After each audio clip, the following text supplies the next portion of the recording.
She prayed for the doctors, she prayed for the kitchen and custodial staff, she prayed for the church, she prayed for my ministry, and she prayed for her husband and children. She never once mentioned herself. She knew she was about to die, I guess. I don't really know why she didn't pray for herself, but I do know she didn't. Probably she was too physically tired because of her illness. I don't know. I will never know. But I will always know that she was witness to me of a grounded calm while living in the liminal of life. I wondered to myself what she had been like when she was younger, when she was healthy and not staring into the face of death, or for her, and to use her words, welcoming the face of her Redeemer. I wondered if she had always had this calm about her. I wondered what disciplines she had followed, if any. And I wondered just how she got herself into this place of seeming inner calm. She had a sure and certain faith that she was about to meet her Creator, and I really, really wanted to pick her brain. I wanted to plumb the depths of her experience, but that would have been about me, not her, and this was sacred time for her. I wanted to honor that and to allow it to be sacred for me, and it wasn't very hard to do. So this project is about me plumbing the depths among those people of my own faith tradition. It is inspired certainly by her faithful witness, but propelled by the faithful witness of so many who walk among us, even today. So I invite you during this presentation to listen to their voices. I will present my research findings to you briefly by discussing the four broad categories. I'll talk about my research question, the methodology I chose, findings from my data, which will be interwoven with brief theological reflections. The lady I mentioned in the beginning was living in a very difficult reality, the liminal, the extremes of the human experience. But what about the average day today? What sustains us? What recharges us? What keeps us going when we are not in those extreme moments of life? What sustains us? Fundamentally, I guess my question is, how do Anglicans experience being Christian? I chose the phenomenological research methodology because I wanted to plumb the depths of the human experience. I wanted to know how they experience faith on a day-to-day basis. I chose 3 locations, 1 urban and 2 suburban, so that my data was not single parish centric. It is, however, clearly geographically rooted in Halifax and suburbs, which was intentional on my part. At the beginning of this research project, I really wanted to get a sense of the faith experience of Anglicans in an area in which I was hoping I would pastor. So, I believe this research will be helpful to me in my imminent ministry in the Clayton Park area. I chose 6 participants, 3 male and 3 female. They span an age from 19 to 70. Allow me to introduce them to you. Rebecca is 40. She's married and a busy mother of 2 kids under 10. Paul is a widower in his early 70s. He's retired, an active volunteer, gardener, and painter. Grace is in her mid-30s, a nurse, and a busy mother of 2 children. 2 children under 10. Sam is 19 and in his first year at university. Mary is in her 60s, married with 3 grown children who no longer live at home. And David is in his early 50s, single and an educator. My data analysis was based on finding clear themes. So the themes I will be presenting today are the strongest data themes, the strongest trends that emerged. 4 very clear, in fact, I'll say crystal clear themes emerged. There were many other themes, and I would encourage you to read my paper when it's written. I don't have time here to talk about them all, so I'll be concentrating on only 4. crystal clear themes from this data. Number one, meaningful community is central to nourishing the human existence. The second, adults have an insatiable desire to learn about God, life, and living. And I struggled to name the third term. I've called it prophetic imagination, but I think it may well be called prophetic witness or perhaps faithful witness. There's an energy around navigating life in a focused way, and it's underpinned by some sort of moral or inspirational center. People feel this, people feel it in their soul, and they want to live by it. The fourth and final theme is, well, we need a break. We need a Sabbath. We need downtime to experience life. We need manna for the soul. It's very clear that every participant felt community was crucially important. It was equally clear, given the language used, there are categories of community. I've noted a clear trend around key terms that I have described as basic community, and other distinct terms around what is a desired community, and in this presentation I'll be referring to that as meaningful community. So now let us look at each of those in turn. Here are some of the keywords used to describe what I've called basic community. Interaction, discussion, dialogue, talking, friendly, conversation, recognize.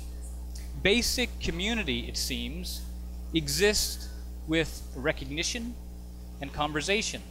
The word friendly is used to describe this level of community. Let us now listen to their voices. When I first went in, and quite an effect right there, the people were very, very friendly. Interaction with other people in faith, and by that I mean discussions about faith, dialogue. Conversations and reading the Bible. Reading, talking with other people, going to Bible study. My kids recognize those people in church as their community. And now listen how the language changes. This is what people want. Love, surrounded, opening, understand, honest, generosity, questioning, being real, trust, shared understanding, encouraging, exciting, belonging, togetherness, transcend themselves, family, adopted. Listen to their voices. When you're able to be in a small group in a community, again, just having honest conversation with people and saying, listen, this is what's working for me. This isn't what's working for me. Having a sense of trust in conversation when I know somebody is really kind of feeling it out for themselves too. That choir, or any choir, this amazing thing of a group of people who kind of transcend themselves individually, and yet our individual voices are absolutely necessary. And I just think it's a wonderful metaphor for what a faith community is, mirroring beauty back to the source of beauty. You get to learn more about some of the problems they might have had and opening their lives and so on. You get to understand people more, I think.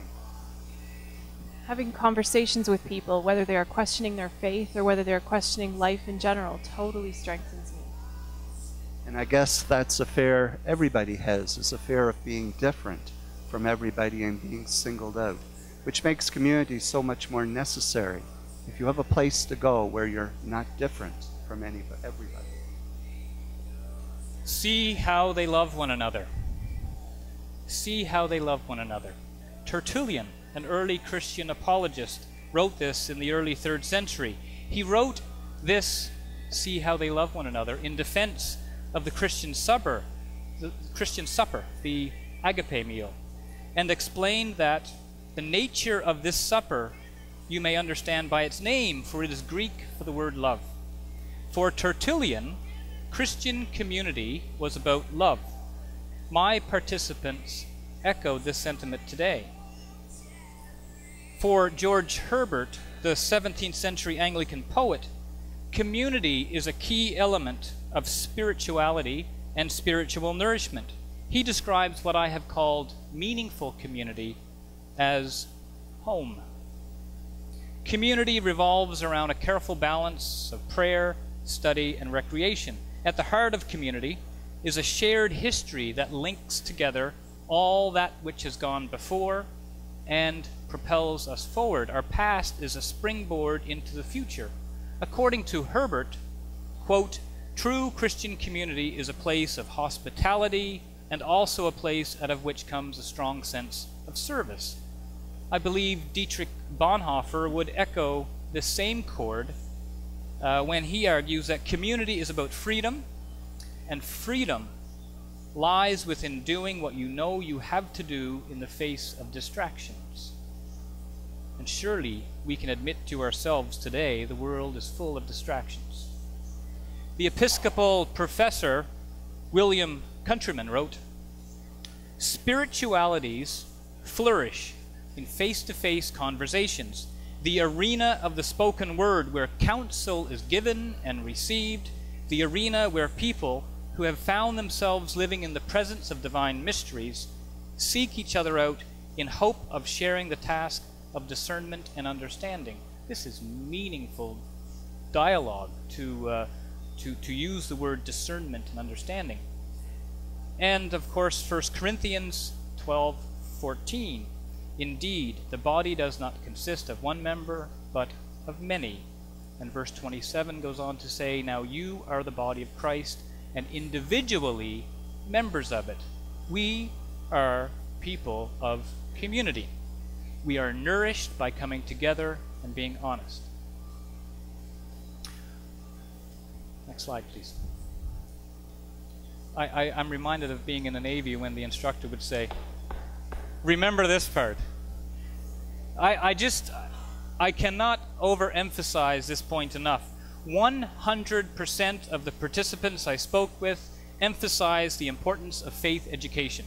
The dominant theme was help understanding the Bible, but also just help navigating the human experience of life with all its ambiguities, complexities, and paradoxes.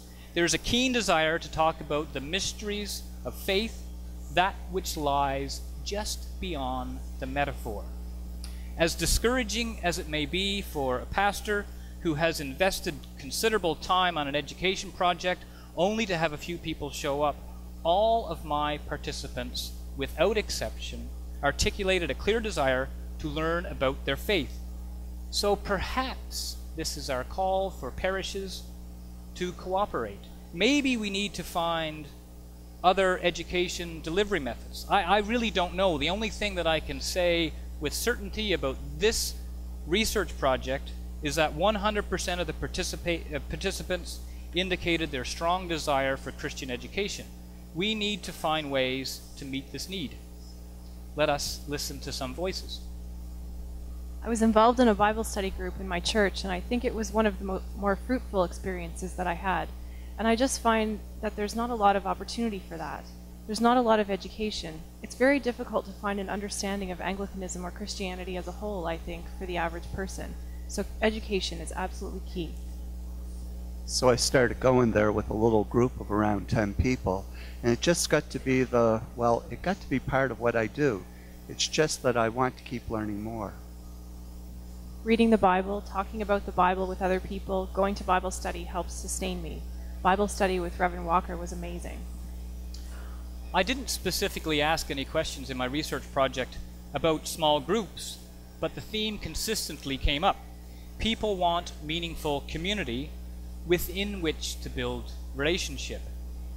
Now, as I briefly alluded, I spent 20 years in the military. I spent time working in a field that worked towards exploiting networks of relationships so as to better understand the system as a whole.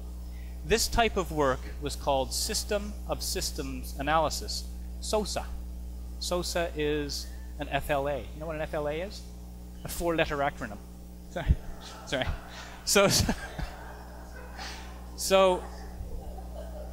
So this SOSA, which is very different than a TLA. So it's a 3-letter acronym, never mind. So this type of work was called SOSA, the system of systems analysis. We would seek to understand political relationships, economic relationships, and personal relationships, and upon this web of interconnected systems are built systems which feed into other systems. I think it could be argued that the SOSA approach to church has some merit. Now let me explain this. Relationships are the paths upon which successful systems run. I actually want to repeat that because I think it's really key to this. Relationships are the paths upon which successful systems run. I mean, our God is relationship, the relationship. Jesus shows us how to build relationships that sustain. Now, unlike my last profession, I'm not interested in infiltrating the relationships. I'm interested in fostering a system of relationships which feed into the larger web of relationships. I think small group work is a key piece in building the system.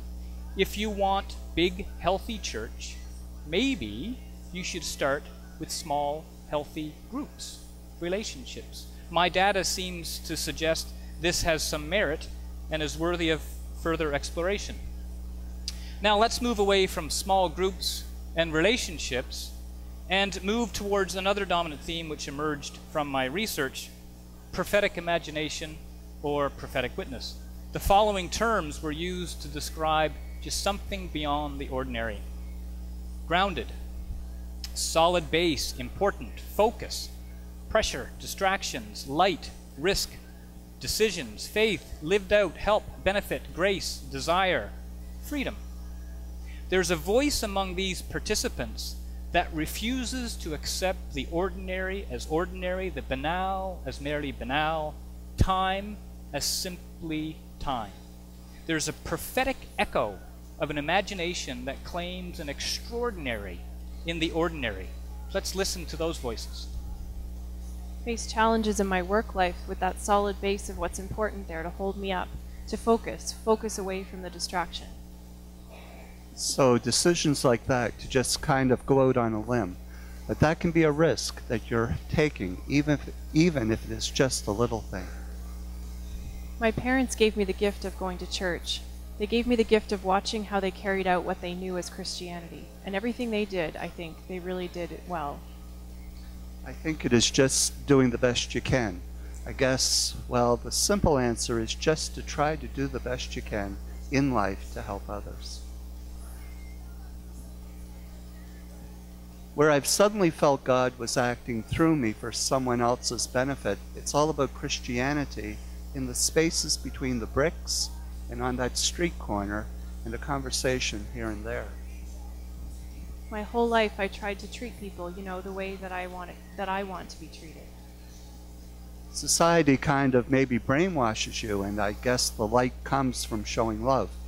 It doesn't have to be preaching the gospel on a sidewalk, Shining the light comes in all forms. Just be an ambassador for Christ. God is committed to this world.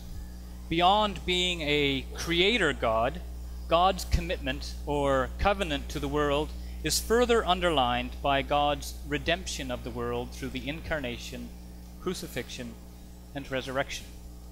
God is engaged in time and space rather than detached from them. Time and space is infused with God, the Holy Spirit. The very notion of an incarnate God also says something very important about the value of the material world and everyday human life. The world is a place of God's activity and a place of soul, rather than simply a place being relegated to the banal, the ordinary, the material.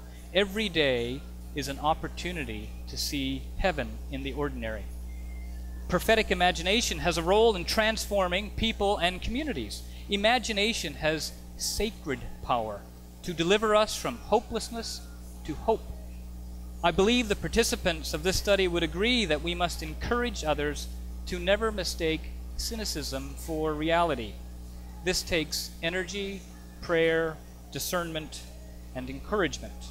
We need to nurture the holy imagination that exists in our midst, in our church, and outside our church. The door of hope is wide open. The curtain has been torn from top to bottom. Martin Luther King Jr. spoke of a dream. He reached the churched and the unchurched. Well, there are dreams among us as well. There are inspired dreams among us, working themselves out or trying to work themselves out in the most humble of ways. Meaningful community can help imagination become lived reality. Every participant spoke on some level of a desire to respond to the holy and the courage and risk associated with it. Simply being generous, simply being hospitable and forgiving runs counter to the dominant discourse of security, revenge, and selfishness offered by our society. I think we should all ask ourselves as individuals and as church, do we feel like we're living in Egypt? Are we living in Babylon? Where is the promised land? And acknowledge that the way from here to there is through a frightening desert, a frightening wilderness. So join together and start moving, because the prophetic voices are among us. These prophetic voices are among us and need encouragement and support in their life in Christ. These are our covenantal obligations. Expect through our baptismal vows, we will. The final theme I would like to comment on. Next slide, please. Oh, I'm sorry, John. Back one. The final theme I would like to comment on, I have called the Sabbath. Listen to these key words from my participants. Time, organize, prioritize, set aside, balance, perspective, pray, listen, recharging, solitude, soothing, relaxing, nature, gardening, campfire, walking, slowing down, hear, creating, inner life, open, receive. We need a break. We need downtime to refocus. And I gotta tell you, I have listen highlighted there because 6 of 6 participants used the word listen when referring to an act they described as a Sabbath. Listen to these voices. Campfire moments when you can just look at the stars and just be surrounded by Christians. I guess overwhelmed would be the word. When you don't know what to do besides sit there and soak it all in and just be so happy to be in that moment. I never really thought of myself as a guy who would cry. The other thing that I find that sustains me is trying to get some time to myself to organize and prioritize. The times I feel the most recharged is when I've taken the time to prioritize again and to pray and to listen for an answer. There is a small miracle in gardening. It is very soothing. Solitude, which is not isolation. Solitude is having time and space within community. Arthur Boers is a former Mennonite pastor who is now an Anglican deacon and professor at Tyndall. In his book, The Rhythm of God's Grace, he makes the point that prayer, a respite, a Sabbath, stands in opposition to the unfulfilled and busy pressures of our society. The Sabbath refuses the pressures of commodification. A life which gives priority to the Sabbath refuses to let our society prioritize for us. Walter Brueggelmann is an American Old Testament scholar. He contends that the Sabbath is a refusal to participate in the anxiety of the dominant secular material society. A Sabbath insists that there is indeed life outside of the system of production and consumption. The Sabbath is an intentional shutdown, a work stoppage of all the demands that life that keeps us on orange alert. The Sabbath shows a readiness to receive and embrace life. Exodus 20, verse 8, of course, states, "Remember the Sabbath and keep it holy. 6 days you shall labor and do all your work. But on the 7th it is a Sabbath. To the Lord your God you shall not do any work." My research did not conclude on any specific type of Sabbath practice which is preferred. I did mention listen came through clearly. Reading the Bible featured prominently, but otherwise time was desired to cultivate these practices of listening. Now, the delight in all of this for me, it seems, is that church looks, well, probably exactly like it's written in Acts 2:42, where it says, "And they devoted themselves to the apostles' teaching and fellowship, to the breaking of bread and prayers." My research was specifically geared towards exploring the faith experience of people outside the Sunday morning liturgy, so I did not have the opportunity to discuss Eucharistic practice. This is something that simply fell out of this research. That my research really seemed to gel around the dominant themes of Acts 2:42 is a result of data analysis post-interviews. It was not planned this way, or I would have dug more deeply into Eucharistic practices. I believe my research holds this scriptural notion of church as being relevant today. The Greek word, didache, is translated as teaching, which I believe there's a theme of adult education there. Prayer is the desire for a break, an intentional Sabbath, a work shutdown, so as to focus on the priorities that sustain, to help avoid being caught up in the distractions. And I particularly enjoyed digging more deeply on the word fellowship, because when I first read it, I thought, it's really just justifying basic community. But fellowship, from the Greek word koinonia, which has much further depth than mere basic community or fellowship. Koinonia is meaningful community. The Greek dictionary I use describes it as community, communion, or joint participation. I find, but that still didn't do it. I find the depth of the word is given further Christian context by St. Paul in his use in 1 Corinthians. 1 Corinthians 1:9. God is faithful. By him you were called into the koinonia of his Son, Jesus Christ our Lord. 1 Corinthians 10:16 says, "The cup of blessing that we bless, is it not a koinonia in the blood of Christ? The bread that we break, is it not a koinonia in the body of Christ?" And here I think St. Paul gets to the essence of Christian community, even in this word koinonia, to the fellowship with one another through right relationship with God. This Eucharistic language that we translate into English as simply fellowship is grounded in a Eucharistic relationship to one another. It's a powerful metaphor by St. Paul and speaks of the importance of meaningful community. There are echoes of this by all the participants in my study. Meaningful community is sacred. Now, in conclusion, I believe the following themes presented themselves very strongly in my data: desire for meaningful community, desire for education, a desire for Sabbath, and a refusal of the ordinary. Are there any questions?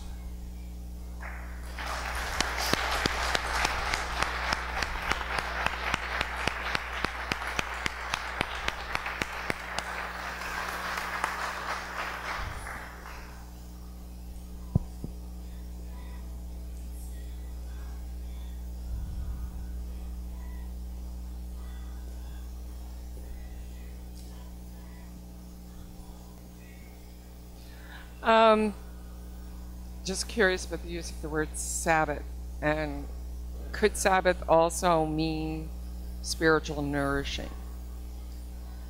Because it sounds to me from your presentation that it could be.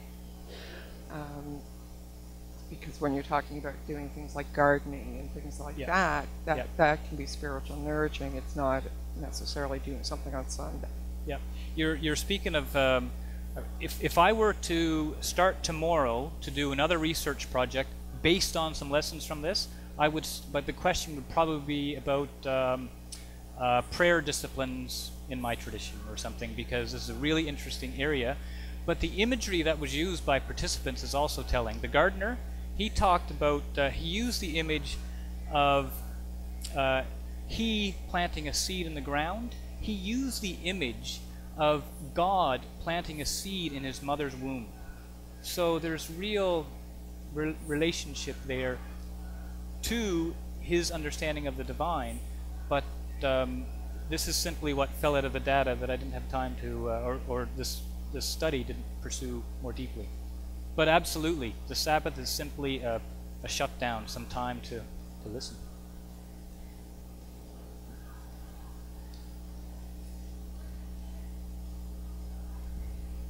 Rob, could you please clarify for me refusal of the ordinary?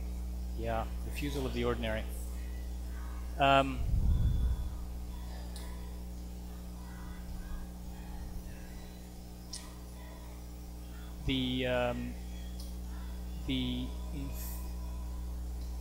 Everything that is created is infused with divine intention. So there is an intentionality behind the created, behind the ordinary, which is not limited to simply the ordinary. Does that make sense? Okay. Well done. David. That was actually my question as well. Just want to give you an opportunity to unpack that a little, because some people might see the refusal of the ordinary as precisely a negation of things like gardening, when what you're speaking about is the appreciation of the ordinary as not limited to the banal. Absolutely. The idea of the ordinary as already enchanted. Absolutely. So thank you for that's my question. Nicole.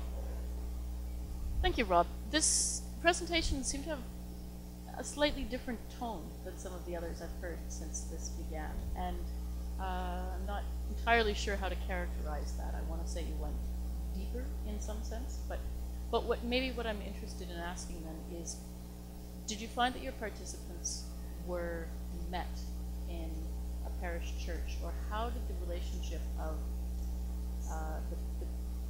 the parish church fit with their much more personal sense of spirituality? Excellent question.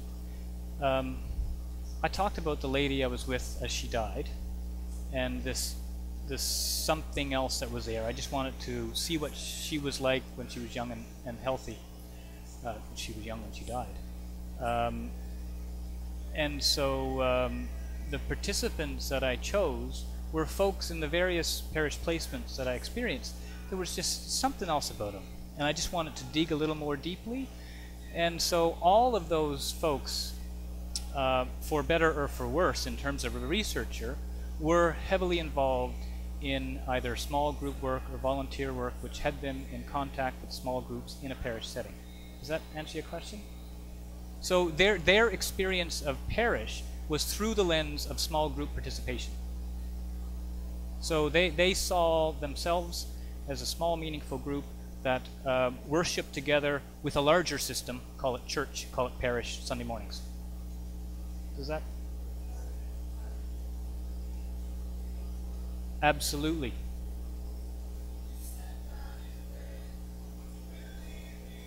Absolutely.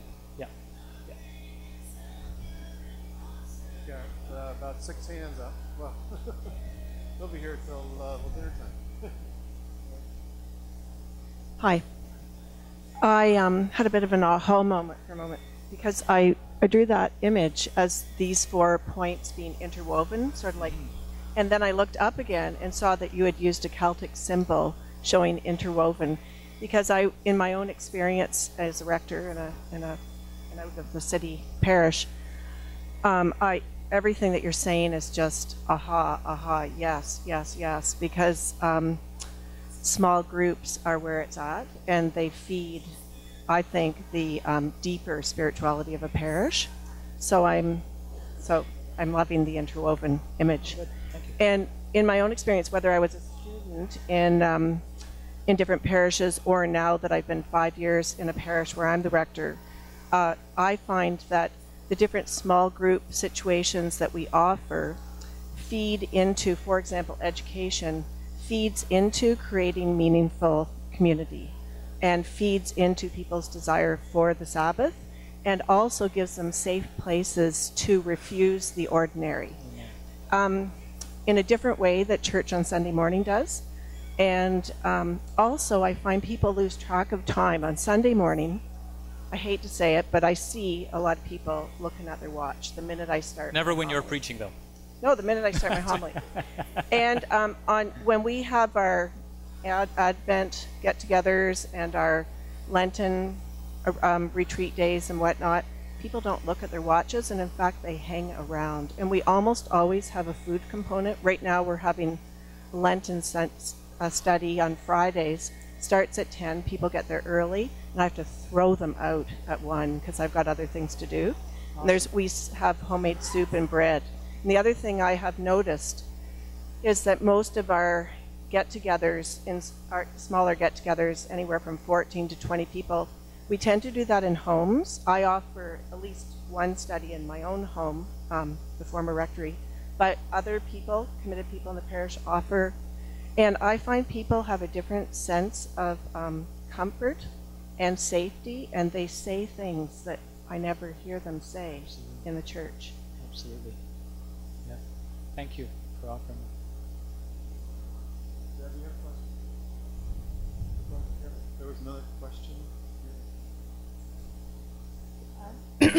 You had mentioned that your participants were very much interested in Bible study and Christian education. Have any of these participants gone outside the church to seek out education for themselves, possibly internet courses or anywhere else? That's a great question, and one of the smaller themes that wasn't as consistent as these that I discussed, but there was a great desire, and a few spoke explicitly about the nourishment they received by spiritual retreats. Even the 19-year-old talked about how much he enjoyed getting away with fellow Christians to go on a retreat. So retreats featured prominently.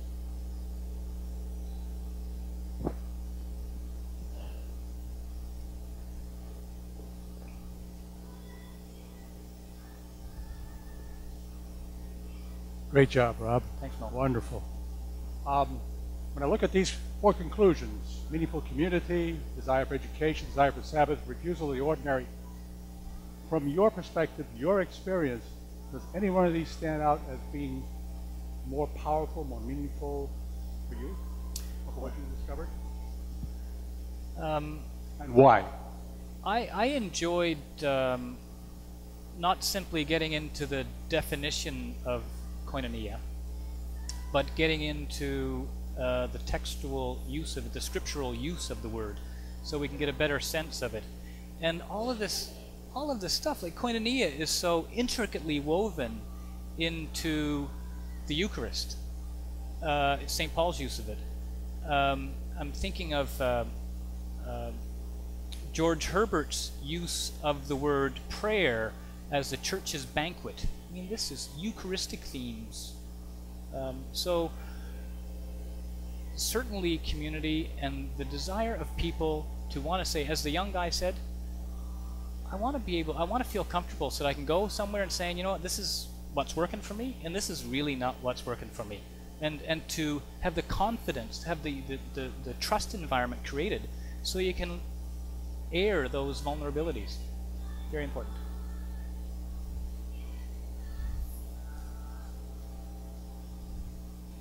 Rob, your question was about how Anglicans experience themselves as Christians outside of church. But when I see meaningful community, education, especially biblical education, Sabbath, and refusal of the ordinary, I'm seeing words that describe ideal worship within the church. Yeah. So it sounds to me like your participants wanted that same experience that they get in church to be there 24/7. Absolutely. And I think there's something important about how to be church outside the building, but have it look. There's these 4 conclusions just say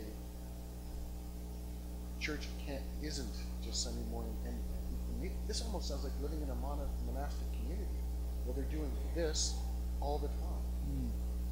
I spoke to Jody about this because the reason why I specifically structured my research to be outside of the Sunday morning worship service is I really wanted to intentionally avoid the discussion about BCP this and BAS this. I just wasn't interested. I was interested in something that's much more deep than this.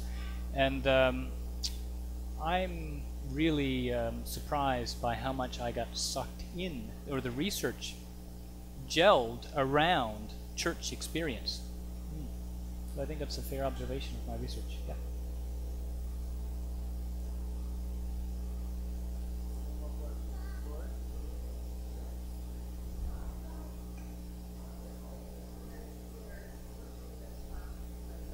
I've had an experience working with small groups, the outcome has been extreme generosity. And I'm wondering, and I could give a couple of examples, but I'm wondering if that has been your experience. I'll give a couple of examples. The first year I was in my parish, a couple offered an alpha group, and a number of us got together. And it really wasn't the alpha programming so much as the getting together, and we had an amazing time. But out of that, I would say of about the 12 participants, maybe a huge number, more than half, have committed themselves to leadership positions in the church or taken on the Climate's World Relief and Development Fund or something major. One became a warden. Most recently, last year, we had a Picking Up the Pieces course, and it was for people who had had a close person die in their life. So we met for 6 weeks. And that group ended up having a benefit for a family in town whose house was foreclosing, and they raised $11,400 in 4 days. But it was out of this group where people had experienced extreme anguish that benefit came about. So that's been my experience, that there's been a huge amount of generosity, unprecedented, that comes out of small group experiences. Is that one of the things that you would have experienced?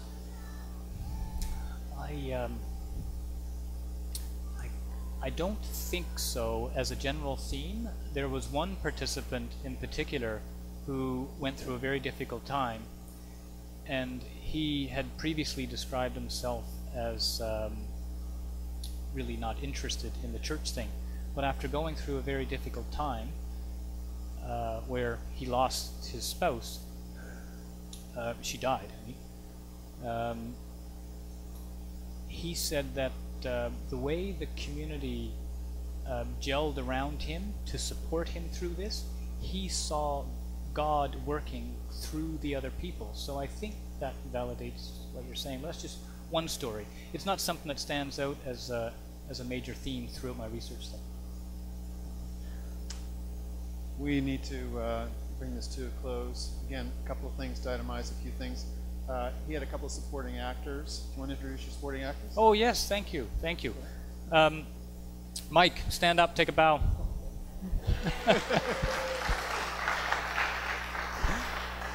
And last but not least, my dear wife, Lindsay.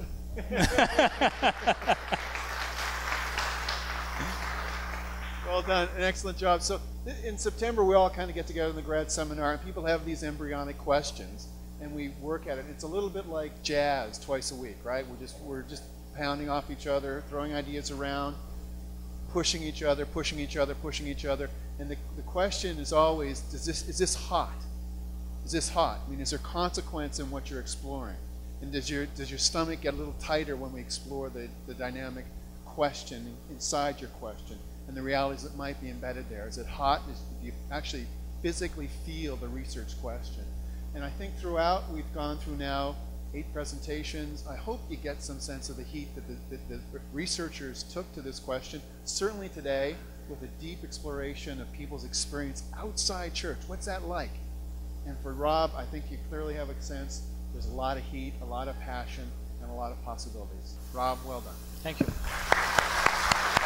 Thank you.